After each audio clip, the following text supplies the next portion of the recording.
Ukraine అధ్యక్షుడు Vladimir Zelensky అమెరికాలోని white హౌస్కి వెళ్ళి తమకు టొమహాక్ క్షిపణులను ఇవ్వాలని, అవి రష్యాను లోని కొన్ని ప్రాంతాలను అటాక్ చేసి వాటిని ధ్వంసం చేయాలని, తద్వారా పుతిన్ మీద ఒత్తిడి తేవాలని ప్రయత్నించాడు. అయితే ట్రంప్ ఆ టొమహాక్ మిసైల్స్ చాలా శక్తివంతమైనవి. ఇవి రష్యా మీద ప్రయోగిస్తే అవి చాలా రష్యాలోని చాలా నగరాలను నాశనం చేస్తాయి. కాబట్టి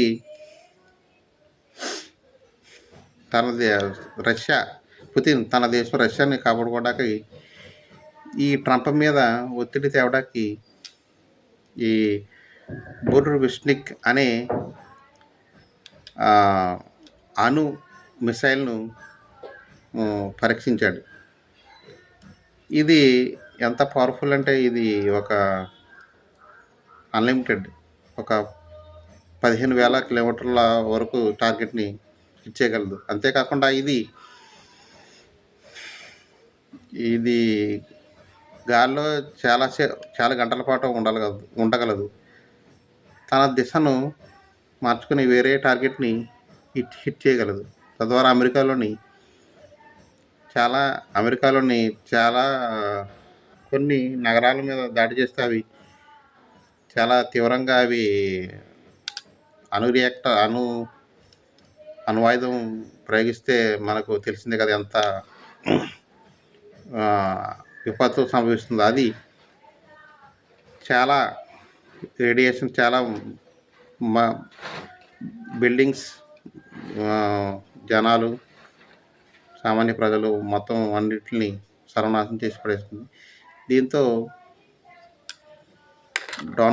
అమెరికా అధ్యక్షుడు డొనాల్డ్ ట్రంప్కి టెన్షన్ పట్టుకుంది. ఒకవేళ డొనాల్డ్ ట్రంప్ టొమహాక్ మిసైల్స్ను ఉక్రెయిన్కి ఇస్తే పుతిన్ అమెరికా మీద బుర్విస్నిక్ అనే అణు మిసైల్తో దాడి చేస్తాడు. కాబట్టి